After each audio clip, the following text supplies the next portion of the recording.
வணக்கம்பா.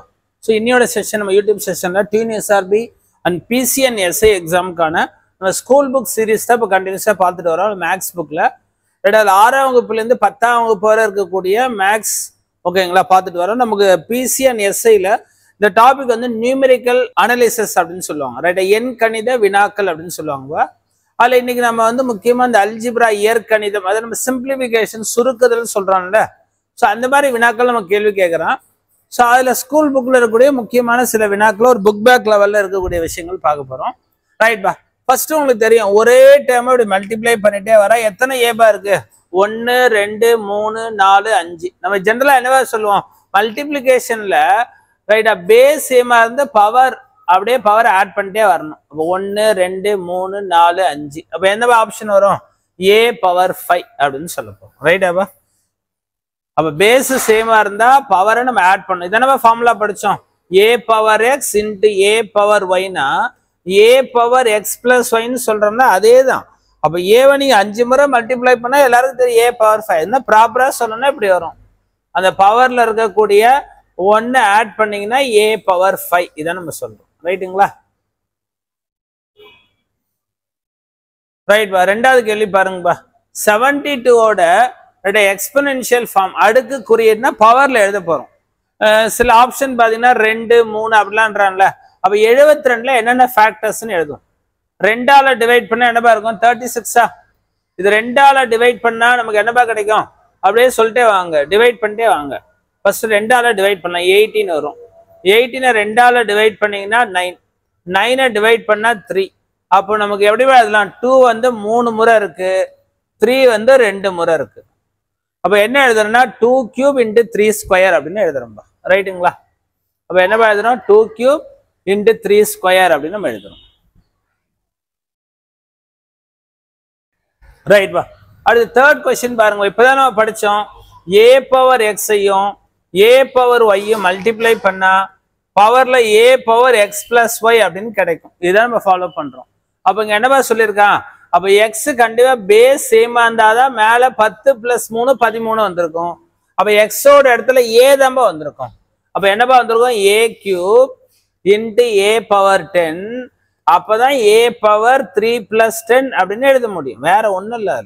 அப்ப எக்ஸோட இடத்துல விடுபட்ட எழுத்து என்ன? a. இதை நம்ம பார்க்கணும். ரைட் பா. அடுத்த கேள்வி 4 வாங்குவா. 100 பவர் 10. நீங்க 100 10 முறை பெருக்குனா எத்தனை ஜீரோன்னு கேட்கறோம். ஒன்னும் இல்ல, சிம்பிளா எப்படி யோசிங்க, நம்ம 100 எப்படிப்பா எழுதலாம்? 10 ஸ்கொயர்னு எழுதலாமா? 100 எப்படிப்பா எழுதலாம்? 10 ஸ்கொயர்னு எழுதலாமா? இது பவர்ல என்னப்பா இருக்கு? 10 இருக்கா? ரைட்டா? இங்கேயும் 10 எழுதுங்கப்பா. அப்ப என்ன எழுத போற? 10 பவர் 20 வரும்பா. அப்ப 20 பூஜ்ஜியங்கள் வந்திருக்கும். ரைட் பா. இந்த கொஸ்டின் ஈஸியான கொஸ்டின், பட் ஆனால் கேர்ஃபுல்லா பண்ணணும். நிறைய பேர் வந்து இது 2 பவர் 18 போட வாய்ப்பு இருக்குப்பா. 2 பவர் 40யோட 2 பவர் 40 ஆட் பண்ணா என்ன வரும்னு கேட்டா 2 பவர் 18 எப்ப சொல்லலாம்? ஒருவேளை இந்த கேள்வி இப்படி மல்டிப்ளிகேஷனா இருந்தா அப்படி சொல்லலாம். ரைட்டா? நம்ம இதானே படிச்சோம், a power x into a power ஒய்னா a power x plus y அப்படி சொல்லலாம். இப்பதான் நம்ம 2 பவர் 18 எழுத முடியும். ஆனா நடுவுல என்னப்பா இருக்கு? பிளஸ் இருக்கா? அப்ப என்னதான் வரும்னா, ஞாபகம் வச்சுக்கோங்க, சேமா இருந்தா அடுத்த நம்பர் தான் ஆன்சரா வரும்.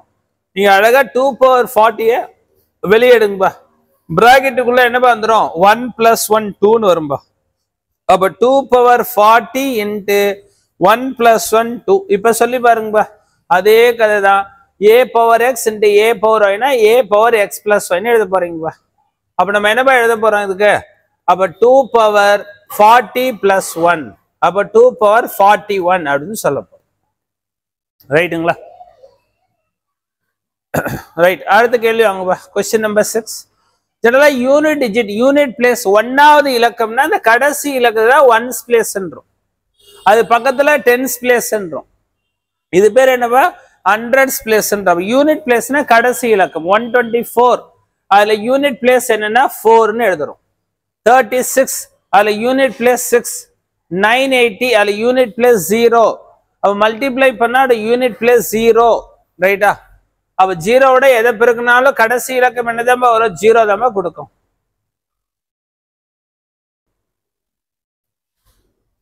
ரைட் பா. இந்த கொஸ்டின்ல 10 பிளஸ் ஒய்யோட அது 4 டைம்ஸ் மல்டிப்ளை பண்ண 50,625 வருதுன்றான். அப்ப ஒய்யோட வேல்யூ என்னவா இருக்குன்னா, நம்ம இப்பதான் யூனிட் பிளேஸ்னா சொல்ற கடைசி இலக்கம் பாருங்க 5 முடியுதா? அப்ப கண்டிப்பா என்ன இருக்கும்? ஒய்யோட வேல்யூ நமக்கு 5 இருந்தா தானே ஓகேங்களா? இந்த யூனிட் பிளேஸ் வந்து 5 வர வாய்ப்பு இருக்கு பாருங்க. 10 பிளஸ் 5 15 பாருங்க, வேற நம்பர் வர வாய்ப்பு இல்லையே. அப்ப 15 4 முறை மல்டிப்ளை பண்ணும்போது நமக்கு வரக்கூடிய மதிப்பு என்ன அப்படின்னு பாத்தீங்கன்னா பாருங்கப்பா. ரைட்டா? அப்போ இது நம்ம லாஜிக். அப்போ ஒய்யோட வேல்யூ கண்டிப்பா 5 இருந்தாதான் அந்த யூனிட் பிளேஸ் எடுத்து பெருக்க நமக்கு 5 வந்திருக்கும்பா. ரைட்? அப்போ ஒய்யோட வேல்யூ கண்டிப்பா 5 தான் இருக்கணும் அப்படின்னு சொல்ல வரும். ரைட் பா. இங்கே யூனிட் பிளேஸ் தான் கேட்கறான். பட் அது இல்லாதே சொல்லலாம். ஒரு நம்பருக்கு மேல 0ன்னு இருந்தா அதோட வேல்யூ ஆல்வேஸ் 1 அப்படின்னு தான் சொல்லும். ரைட்டாப்பா? ஒரு நம்பருக்கு மேல பவர்ல 0 இருந்தா அதோட வேல்யூ ஆல்வேஸ் 1. அப்போ 32 × 65 இது பெருக்கணுமான தேவையே இல்லை. ஓகேங்களா? யூனிட் பிளேஸ்னா என்னப்பா சொன்னோம்? Last number into last number. 2 5 10 10க்கு 0. ரைட்டாப்பா? ஓகேங்களா? ஒரு நம்பருக்கு மேல நீங்க 0ன்னு வந்தாலுமே நீங்க என்னதான் சொல்லணும் அப்படின்னா அது ஆல்வேஸ் 1 தான் சொல்லணும். ரைட்டா? இது யூனிட் பிளேஸை வச்சு நீங்க கண்டுபிடிக்கணும்னு அவசியம் இல்லை. இது ஃபுல்லா பெருக்கிறோம், ஏதோ ஒரு வேல்யூ நமக்கு பெருசா கிடைக்குது, அந்த பெரிய வேல்யூக்கு மேல 0 போட்டா இதோட வேல்யூ எப்பயுமே 1 தான். ஒரு நம்பருக்கு மேல 0 போட்டா அதோட வேல்யூ ஆல்வேஸ் 1 தான் கொடுக்கும். ரைட்டா? இது யூனிட் பிளேஸ் அப்படின்னு கூட கேள்வி கேட்கணும்னு அவசியம் இல்லைப்பா. ஒரு நம்பருக்கு மேல 0 போட்டாலுமே அதோட வேல்யூ எப்பொழுதும் 1 தான். ரைட் பா. இந்த கேள்வியும் பாருங்க, ஈஸியா தான் கேட்டிருக்கான். 10 பவர் 71. நீங்க 10 எத்தனை முறை பெருக்கினாலும் அதோட கடைசி இலக்கம் 0 தான் வரும். இங்கே அதே 10 72 நீங்க எத்தனை முறை பெருக்கினாலும் யூனிட் பிளேஸ் கடைசி இலக்கம் 0. இங்கே அதே 10 எத்தனை முறை பெருக்கினாலும் யூனிட் பிளேஸ் 0. அப்போ யூனிட் பிளேஸ் 0ன்னு கொடுக்கக்கூடிய ஆப்ஷனை பாருங்க. நம்ம ஃபுல்லா மல்டிப்ளை பண்ண சொல்ல கடைசி இலக்கத்தை மட்டும் எடுத்துதான் கேள்வியா கேட்கிறான். ரைட்டுப்பா. அடுத்த கேள்வி என்ன சொல்றாங்கன்னா டிகிரி அப்படின்னு சொல்லுவாங்க. டிகிரினா என்னன்னா ஹையஸ்ட் பவர் தான் டிகிரின்னு சொல்லுவாங்கப்பா. மிகப்பெரிய அடுக்கு தான் அவட படின்னு சொல்லுவாங்க. என்னப்பா? ஹையஸ்ட் பவர், மிகப்பெரிய அடுக்கு அவட படி அப்படின்னு சொல்றாங்க. அப்போ இங்க வந்து சார் ஹையஸ்ட் பவர் 3ன்னு சொல்லிடலாமா சார்? அப்படி சொல்லக்கூடாது. இப்ப இது தனியா a³ தனியா இருக்கு, b² தனியா இருந்தா 3 தான் பெரிய அடுக்கு அப்படின்னு சொல்லலாம். பட் இதெல்லாம் மல்டிப்ளிகேஷன்ல தான் அந்த பவர் ஆட் பண்ணணும். அப்போ 3 + 2 + 4 + 2 மல்டிப்ளிகேஷன் இருந்தா அந்த பவர் எல்லாம் ஆட் பண்ணிக்கணும். ஆட் பண்ணா அப்ப 5 9 11பா. அப்போட வந்து டிகிரி என்ன சொல்லணும்னா 11 சொல்லணும். அப்ப மிகப்பெரிய அடுக்கு தான் நம்ம என்ன சொல்லணும்? படின்னு சொன்னோமா? அதுக்காக டைரக்டா 3ன்னு சொல்லக்கூடாதுப்பா. மல்டிப்ளிகேஷன் இருந்தா அந்த அடுக்குகளை கூட்டணும். சம் ஆஃப் பவர்ஸ், அதுதான் நம்ம என்ன சொல்ல டிகிரி அப்படி சொல்ல வரும். ரைட் பா. Degree of the constant term. Constant டேர்ம்னா என்னப்பா? இப்ப நம்ம 5ன்னு எழுதுறோம், 6ன்னு எழுதுறோம், 7ன்னு எழுதுறோம். இதுக்கெல்லாம் டிகிரி இருக்கானா? கிடையாது. இப்ப எக்ஸ்ன்னு எடுக்கிறோன்னு வச்சுங்களேன், அதுக்கு வந்து இருக்கு 1ன்னு சொல்றோம். ரைட்டா? நம்பருக்கு ஜென்ரலா என்னன்னா இது கான்ஸ்டன்ட் டேர்முக்கு ஓகேங்களா, இந்த மாதிரி எக்ஸ் ஒய்னா வேரியபிள்னு சொல்லுவாங்க. ரைட்டாப்பா? அதெல்லாம் என்னப்பா? மாறக்கூடிய மதிப்புகளுக்கு தான் அந்த வேல்யூஸ் நம்ம டிகிரியே சொல்றோம். ரைட்டா? அப்ப ஜெனரலா ஒரு கான்ஸ்டன்ட் டேர்முக்கு டிகிரி இருக்கா அப்படின்னு பாத்தீங்கன்னா இல்லை, ஆகவே 0ன்னு சொல்றோம். ரைட்டா? கான்ஸ்டன்ட் டேர்ம்னா நம்பர் 1 2 3 4. சரி, அப்ப நம்ம 5² எழுதுனா 2ன்னு சொல்லக்கூடாதுன்னா அப்படி சொல்லக்கூடாது. நம்ம இந்த டிகிரினா என்ன சொல்றோம்? எக்ஸ் ஒய் இசட் இந்த மாதிரி வேரியபிளா கொடுக்குறாங்கல்ல, அதுக்கு தான் நம்ம எடுத்துக்கணும். நம்பருக்கு போய் பவர்ல 1 2 வந்தா டிகிரி சொல்லலாமா? சொல்லக்கூடாது. ரைட்டா? இப்ப இதுல பாருங்க, இந்த மாதிரி விஷயத்துக்கு தான் நம்ம டிகிரி சொல்லணும். ரைட்? அப்ப இந்த கேள்வியில டிகிரி என்னன்னு கேட்டானா 2 இங்க 1 அப்ப 3ன்னு சொல்லிட்டு போயிடலாம். ஆனா கேள்வி என்ன கேட்கிறான்னா அந்த உறுப்போட கெடுவை கேட்கறான். ரைட்? அதே அதிகபட்ச படி அதான் கேட்கறான். ரைட்டாப்பா? அவன் என்னவா கேட்கறான்? ஓகேங்களா? அப்படியே எனும் கோவையின் அதிகபட்ச படி உடைய தலையாய உறுப்பின் கெழியது, அந்த மாதிரி கொஸ்டின் கேட்கறான். ரைட்டா? அப்ப நம்ம என்ன பண்ண போறோம்னா இந்த பவர்ல என்னப்பா இருக்கு z ஸ்கொயர் இன்டு ஒய்ன்னு இருக்கா. அப்போ ஆட் பண்ணா 2 + 1 3ன்னு சொல்றோம். இது 2x என்னப்பா ஒரு எக்ஸ் பவர் ஒரே ஒரு பவர் தான் இருக்கு.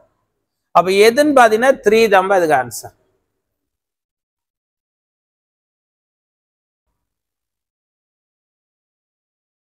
ஓகே, ஆக்சுவலா லாஸ்ட் क्वेश्चन நம்ம இப்படியும் யோசிக்கலாம். அது ஹையஸ்ட் பவருடைய கோஎஃபிஷியன்ட் கெழுனா என்னன்னா, இப்ப எக்ஸோட கெழுனா 2ன்னு சொல்லுவாங்க. இல்ல நம்ம ZY தான் ஹையஸ்ட் பவர்னு சொல்றோம்ல, அது 2 + 1 3. பட் கெழுனா அதுக்கு முன்னாடி இருக்கக்கூடிய கோஎஃபிஷியன்ட் இதை நம்ம சொல்றாங்க. ரைட்டாப்பா? இப்ப 5x எழுதுனா எக்ஸோடைய கெழு அப்படின்னா 5, இதுதான் நம்ம சொல்லணும். ஓகே, இங்க என்ன சொல்றேன்னா இது ஹையஸ்ட் பவர் எதுனா z ஸ்கொயர் தான் பெரிய அடுக்கு, இதான் படின்னு சொல்றோம் 3ன்றோம். அதுக்கு முன்னாடி என்ன நம்பர் இருக்குன்னா 3ன்னு இருக்குல்லப்பா, அதுதான்ப்பா கொஸ்டினா கேட்கணும். இதை ஆட் பண்ணாலும் அதை எடுத்துக்கூடாது. அப்ப கோஎஃபிஷியன்ட் கெழுனா இதான் எக்ஸின் கெழு 5, இப்ப இங்க எக்ஸின் கெழு 2, அப்போ இந்த ZY கெழு 3, இதுதான் நம்ம சொல்றோம். அப்ப பெரிய அடுக்கு எதுனா இதான். அப்ப இதோட கெழு என்ன கேட்கறா 3 அப்படி கேட்கறான். ரைட்டுப்பா? இல்ல டிகிரி என்ன இங்க பாத்துட்டோம். இந்த மாதிரி தனித்தனியா இருக்கும்போது பெரிய அடுக்கு எதுவோ அதான்பா டிகிரி. ரைட்டா? மல்டிபிளிகேஷன் தான் ஆட் பண்ணணுங்க. தனித்தனியா பிளஸ் மைனஸ் இருந்தா பெரிய அடுக்கு தான் நம்ம கெழு அப்படின்னு சொல்றோம். ரைட்டுங்களா? ரைட்பா? இதுல அடுத்தது சில ஜாமெண்ட்ரில வரக்கூடிய சில முக்கியமான வினாக்கள். ரைட்டா? இதுல என்ன சொல்றான், ஒரு ட்ரையாங்கிள் வரையறோம். ரைட்டா? அந்த ட்ரையாங்கிள்ல இருக்கக்கூடிய 3 சைடோட ரேஷியோ 2:3:4 அப்படின்றான். ரைட்டா? அப்படின்னோட ஆங்கிள்ஸ் என்ன அப்படின்றத கேட்கறான். ஒன்னும் இல்லை, நம்ம ட்ரையாங்கிள்ல என்ன தெரியும், 3 பக்கங்களின் கோணங்களின் கூடுதல் 180ன்றோம். அது என்ன ரேஷியோல பிரிஞ்சிருக்குன்னா 2 + 3 + 4 இந்த ரேஷியோல பிரிஞ்சிருக்குன்றான். அப்போ 180/9ன்னு சொல்றோம். இதை டிவைட் பண்ணா ஒரு யூனிட் 20 டிகிரி. அப்ப இது எவ்வளோன்னு பாத்தீங்கன்னா 22 40 டிகிரி, இது 23 60 டிகிரி, இது 24 80 டிகிரி. அவ்வளவு. நீ ஆப்ஷனை பார்த்தே சொல்லிட்டு போயிடலாம். ஆட் பண்ணா 180 வரணும், இது வகுத்தா 2 3 4 இந்த ரேஷியோ கொடுக்கணும். எந்த ஆப்ஷன் பாருங்க, அவ்வளவுதான், வேற ஒண்ணும் இல்ல.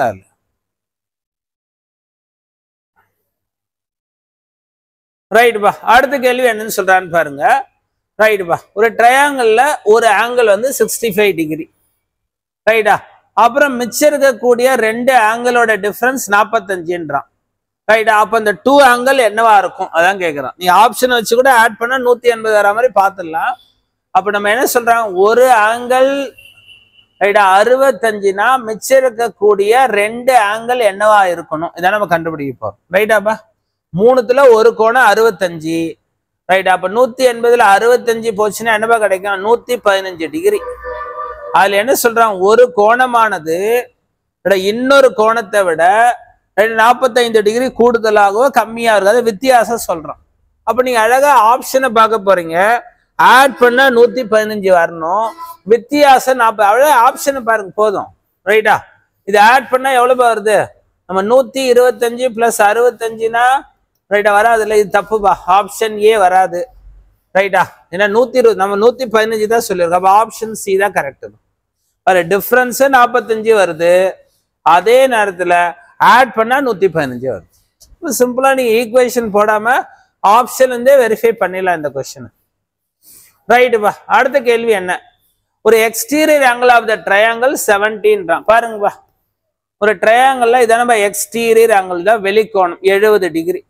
நம்ம ஜென்ரலாவே என்ன சொல்லுவோம்னா, இந்த exterior angle is equal to என்னவா சொல்லலாம், அந்த உள்ளெதிர் கோணங்களின் கூட்டு பலனுக்கு சமமாக இருக்கும். அந்த வெளிக்கோணமானது முக்கோணத்தில் உள்ள உட்கோணங்களின் எதிரெதிர் கூட்டு பலனுக்கு சமம். இதான் நம்ம படிச்சிருப்போம்.